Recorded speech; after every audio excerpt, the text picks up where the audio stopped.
So my first question is like, what inspired you to enter the agri-tech sector, and how have your past experiences shaped your approach of tackling the agriculture challenges through Loopworm? So my reason to get into agri-tech majorly was because of food security first. Mm-hmm. Secondly, what I foresee is that because of so India is like an agrarian country, and we produce a lot of agriculture products or commodities in general, but we don't process them a lot. um, like what we have majorly are supply chain solutions, which is basically idhar se uthaya udhar becha, right? So Right. in the end, like what you do is like you trade. So India Mm. is a high trading economy. Like we don't process material a lot, rather we just sell it across uh, abroad, like like basically process it, and then like who process it and then sell it across back to us in some form or the other. Either it can be Mm. finished Right. products or it can be ingredients in itself. But we have good, like enough potential to basically do that. And why do I say so is because look at any manufacturing process. Like Mm. you require a huge amount of raw material, Mm. land, labor, and electricity, and these are the four components for cost for any manufacturing process, and Mm. all of that is very frugal in India, Mm. abundantly available. So like that basically motivated me to start something in on the manufacturing side, where we have some agri produce or a bioresource in general, a bioresource, like which we can process into different biomolecules and extract value from it for different industries as alternative ingredients. Mm. So that was another reason. Third reason was, um, I'm not very much into software solutions.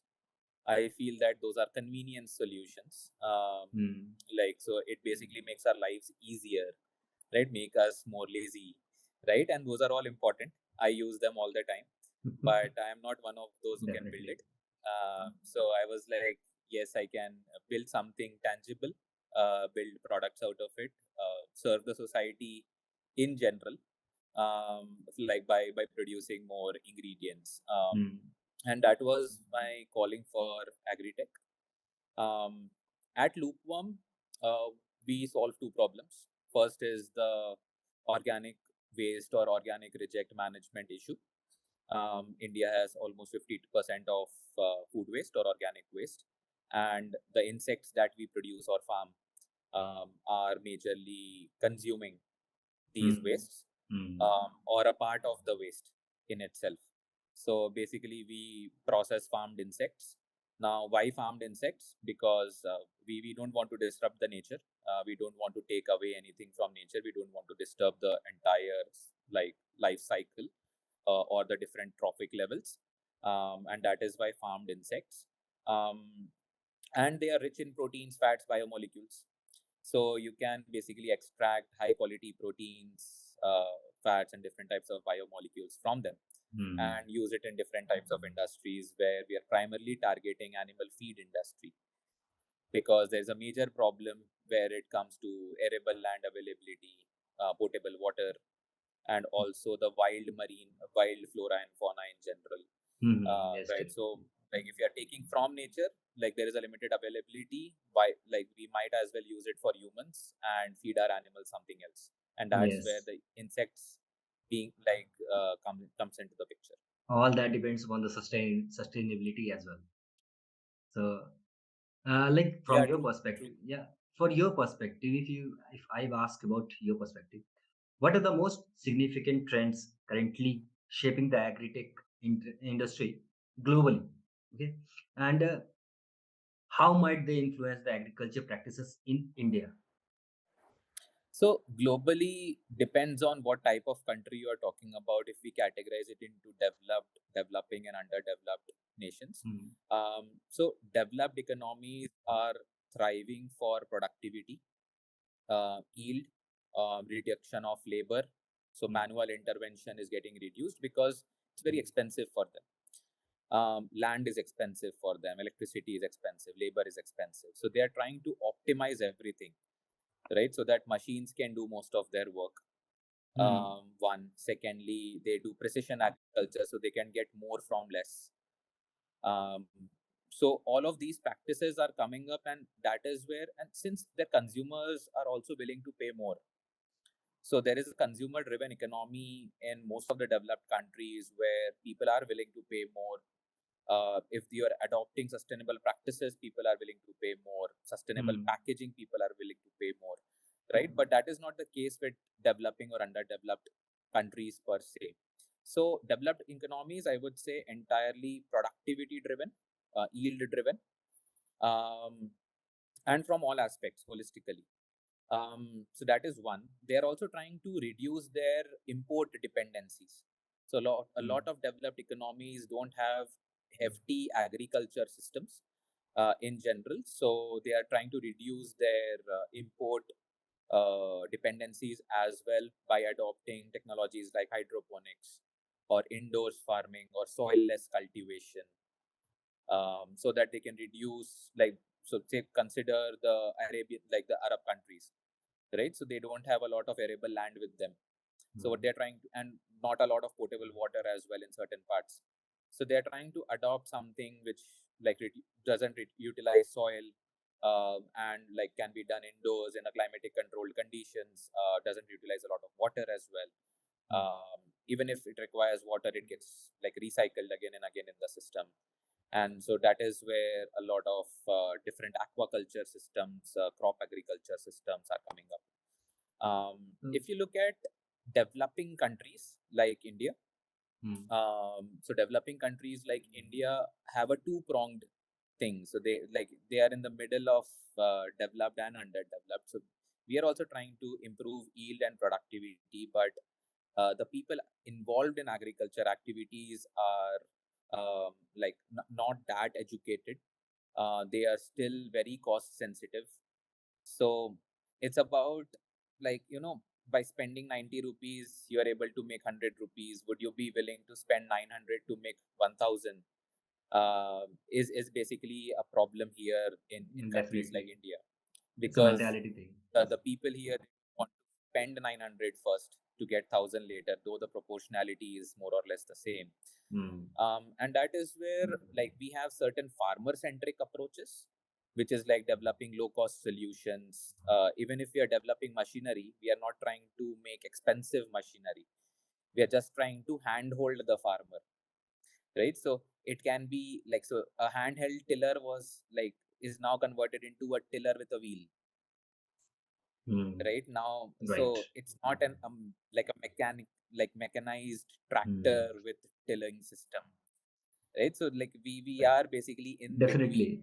Hmm. Also, like, our regulations are not very stringent when it comes to farmers. Farmers are allowed to use a number of chemical and non-chemical products, and I think we are not ready to, like, just do away with chemical products as well, because our consumers are not ready to pay, Okay. right? So organic food is like 2 to 3 times expensive, and only the top 1% is willing to pay for that, and that becomes a problem.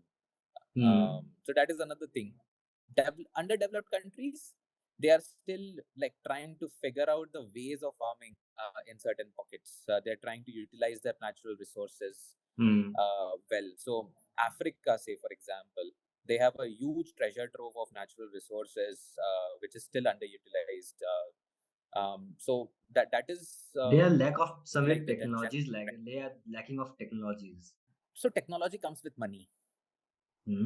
That's That another is factor. one thing. There's the most And important factor. certain things become, yes, and certain things becomes affordable only if it is like produced or supplied like locally. Now it is very expensive for us to afford German machinery, Hmm. but not for Germans, right? So India and India like countries supplying machinery to us works for us. Now there might be cases where certain countries in Africa find Indian machinery is expensive Hmm. and not accessible. Hmm. So accessibility due to affordability is also a question of adopting technology. If you talk about government initiatives, okay, so government in India is helping a lot in the, especially in the agri-tech sector. So they are doing the startup, they are promoting startups, they are doing much more things for a new startup in the agri-tech sector. So, how do you perceive the role of Mhm. government initiative in supporting and promoting of agri-tech advancement in India? And if I ask, Very India, crucial. like, are there any specific policies that you believe that could further catalyze the growth in this sector? So, answering your first question, it is like the government has a very crucial role. We are a high population country. Hmm. Most of our people like us, like still in the economies where, like, they earn and they eat. Hmm. So there's like the quality of life has yet to come. We are going to experience massive boom in the next 10, 15, 20 years in India, because a lot of our lower class economies are going towards middle classes now. The discretionary spending is going to increase. So the government has a very crucial role here. So yes, there are vested interests because of, a large number of votes. Sometimes, like it basically gets exploited as well. um, so a lot of farmer friendly schemes for sure, but it is needed, actually. In terms of food tech and agri-tech, yes, Ministry of Food Processing Industries, Ministry of Agriculture and Farmers Welfare, Ministry of Animal Husbandry, Dairy Fisheries, all of them are coming up together to like promote like value addition, which has been a major like driver, I would say. Also, the logistics part. So, the transport ministry becomes very important here, Hmm. because cold storages and transportation to avoid wastage during transit, especially of food products, and storage of food products is very important. And we have struggled there for a very long time. A lot of farm produce still gets wasted at the farm gate and before it reaches a mandi or before it reaches a consumer. So, and all the resources that we have spent to cultivate it just goes to waste. That is one major issue, which the government is trying to solve now, which is basically preservation Hmm. of whatever we are trying to do. Like so, Cold again, two storage pronged approach: facilities. preserve, yeah, preserve what we are producing, like get it value added, and then at the same time increase the productivity and yield, or back them. So that is that, like, the government has a very crucial like say in the entire agri Hmm. system. The second question that you asked, the policies, I think India is still a laggard in terms of adopting technologies or building new ones. So say for example genetics, right? So like people have had a very passive stance, or they have been resistant Hmm. against genetics, and that has actually taken a toll on our productivity and yield as well. Yes, there are pros and cons. I would definitely agree to that. On the like at the same time, if you look at it, the like it takes some time for like the government bureaucrats or the policy makers to adopt anything. Consider insect farming, right? Hmm. So India is huge in silkworm farming, in honeybee farming. We know the advantages of earthworms and redworms for vermicomposting, but there are still no set policies to do insect farming for another species per se. Now what happens there is, yes, they have been promoting it. We have received a small grant from Ministry of Agriculture and Farmers Welfare. That was our first grant. Yes, so they recognize that there is a potential, but the problem is, the till the time there are no regulations, it still becomes a gray zone, and the money doesn't come in. So money coming into the entire system becomes very important to scale it up. And so something like seaweed farming, algae farming, right? So marine sponges, pearl farming, right? A lot of Right. these unconventional farming techniques can come up and help the Indian population, because we have limited land holdings with farmers now. Most of our farmers are marginalized, right? Definitely. So we have to enable them to do something with their limited piece of land. Okay. Now, that limited piece of land can only be used by unconventional farming Hmm. methods, Hmm. right? That is one way of looking at it. So policies, like, so we need to lead a few places, because like we have so many natural resources and we can do so much here in India, like we can actually become the suppliers of the world for a lot of Hmm. like producers.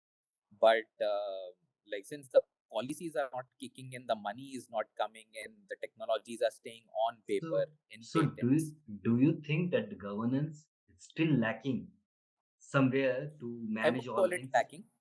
I won't call it lacking. It's about understanding.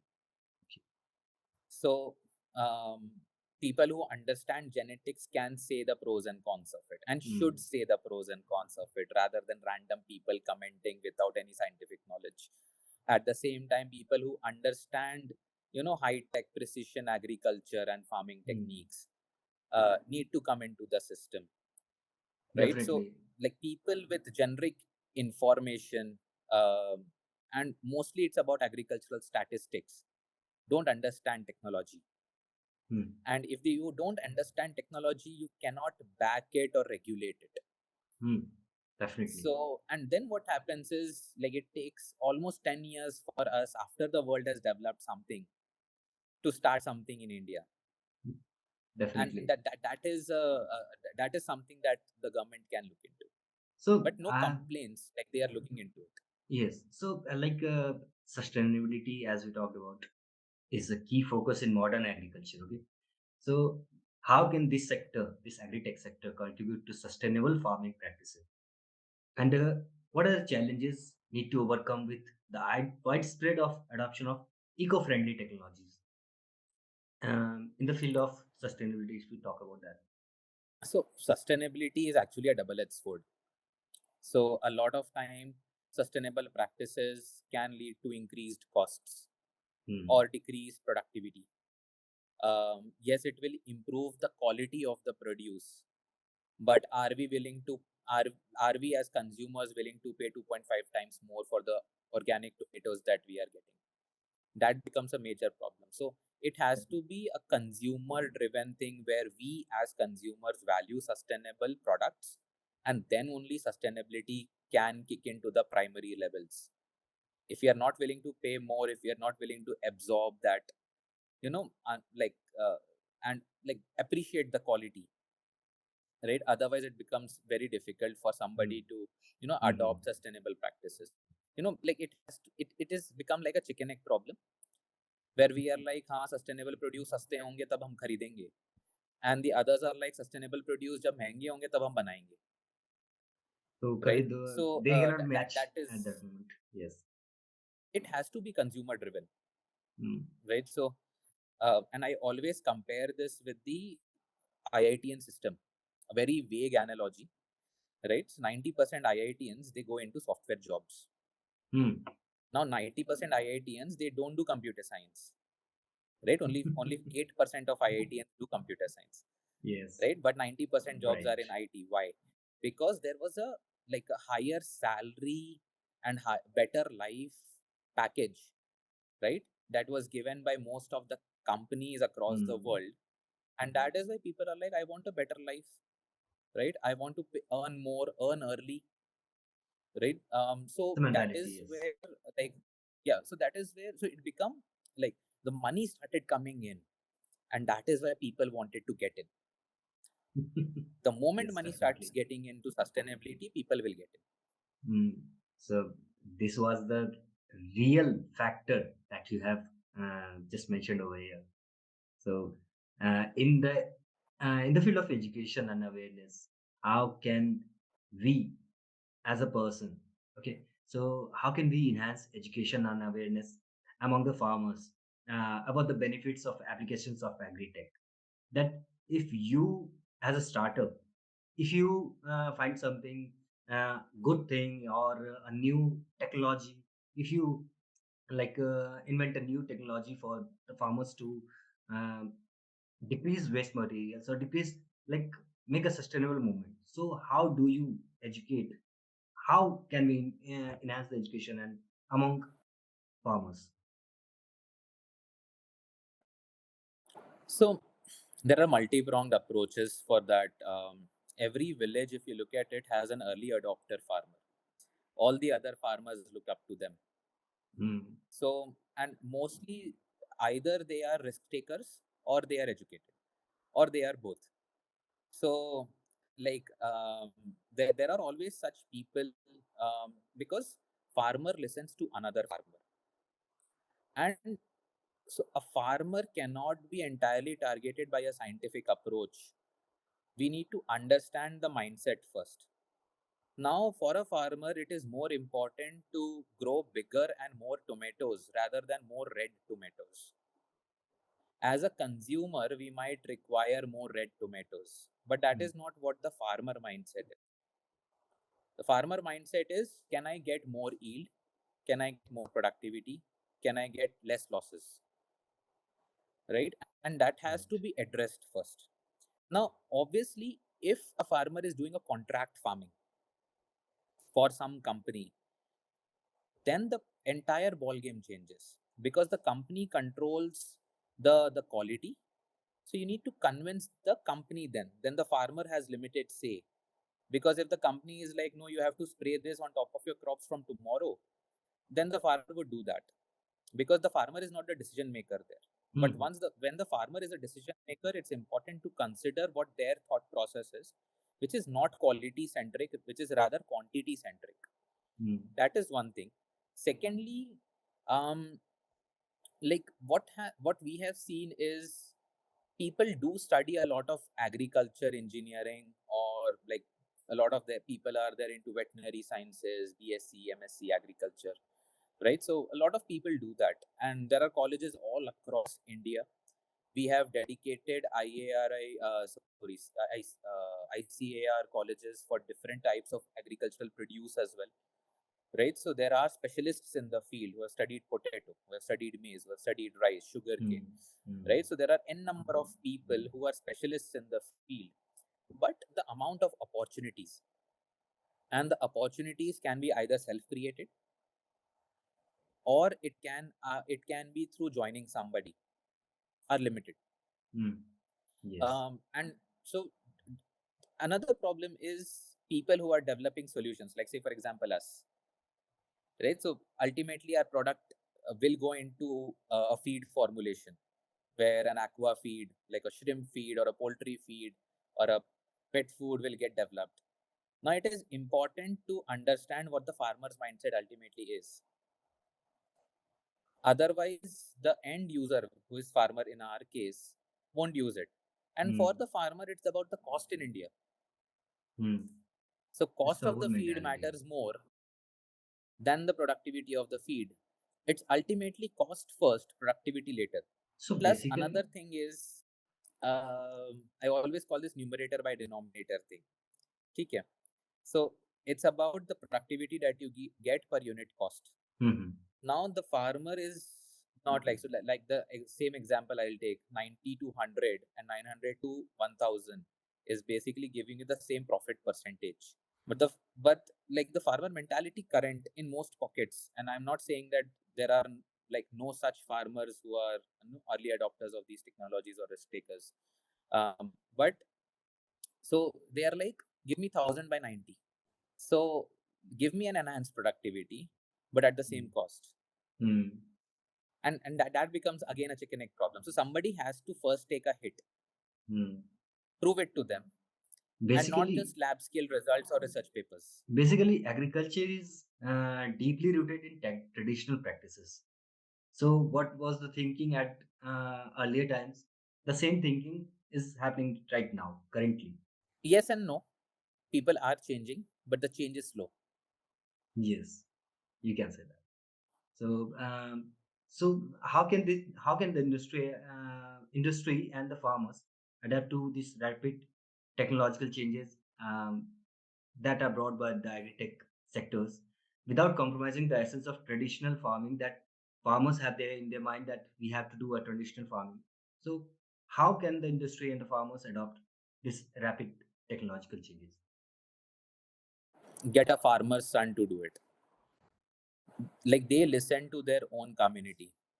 Okay. There has to be a person who like establishes a bridge between traditional farming and scientific agriculture. And that person could be maybe a farmer's son who has now become a scientist. Hmm. Um, and then that person starts, because like they trust their community. There is an high, and if you look at people who have studied and who have come from farming backgrounds, they have a very different mindset. They are willing to compromise on profitability sometimes. Like they are like, until and unless I'm 120% sure, I'm not going to launch this product. Whereas Definitely. most commercial practices, you will find 80%, oh yes, works. Even somewhere Somebody who 20% is from a works. farming background, yeah. So somebody who is from a farming background will never risk a farmer, Hmm. and that is where the trust gets established, and that is where the practices would change. So we need farmers' sons and daughters to basically do that. Definitely. So I got all the answers, but the final question that I have for you is, Yeah. what advice do you have for the agri-tech entrepreneurs who are willing to do the entrepreneurship in your sector, agri-tech sectors?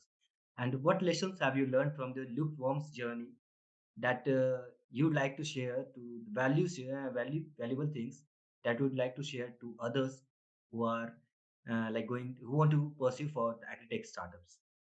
So, answering your first question, the first takeaway would be, do a lot of primary research. A lot of agri-tech entrepreneurs are not agriculture, uh, basically background people, like whether from education or from a family background perspective. Say, for example, I'm a chemical engineer. Hmm. Never like looked into farming. My family is not into it. It's very important to understand all of your stakeholders. It can be the farmers, people who supply the products to the farmers, like the distributors who are going to take it, the logistics providers, the people who are going to sell the farm produce. Everything needs to be understand for a particular value chain that you are looking into. Hmm. And like you'll get n number of insights by doing your primary research. What we end up doing instead is a lot of secondary research. uh, we don't go to the field. It's very important to go to the field and understand the problem statement, stay with them, and understand it firsthand, because you'll understand the mindset of your stakeholders, which will help you build Hmm. develop better business development decisions or models, operations models. um, that is one thing. Second, would be, so mm, people run towards money early. It is very important that you give ample time for proof of concept and a minimum viable product development in agri-tech, because it takes time. Definitely. um, Like, you you cannot target like a software industry growth or a software industry funding cycle in an agri-tech or a life sciences space. um, and that is one of our crucial learnings from Loop as well, where like we didn't run towards equity investments early on. We like our first equity investment came in 3 years after we started our startup. Until then, we were operating with the help of government grants, so hmm. slowly and steadily developing our proof of concept, mastering our pilot facility, stabilizing everything, getting that confidence, and then getting the money to scale it up. The So do first not rush into things.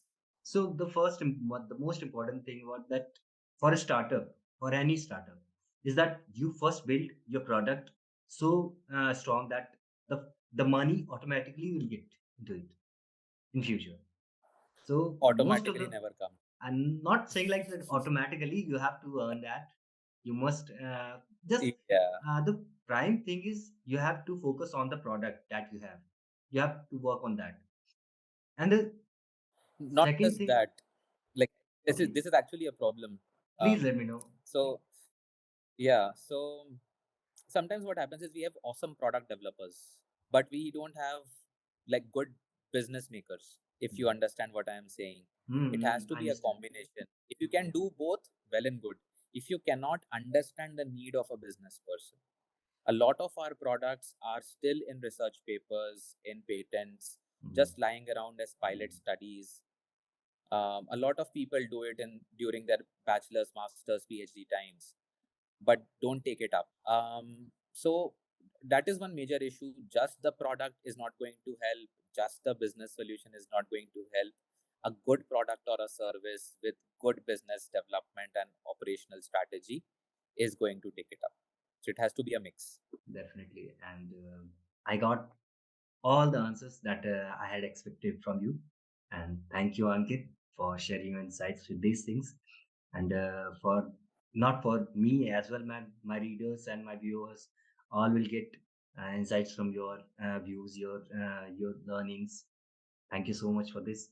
Most Thank well, like most like I welcome, said. Prabhav. Very nice to meet you. Thank you for having me.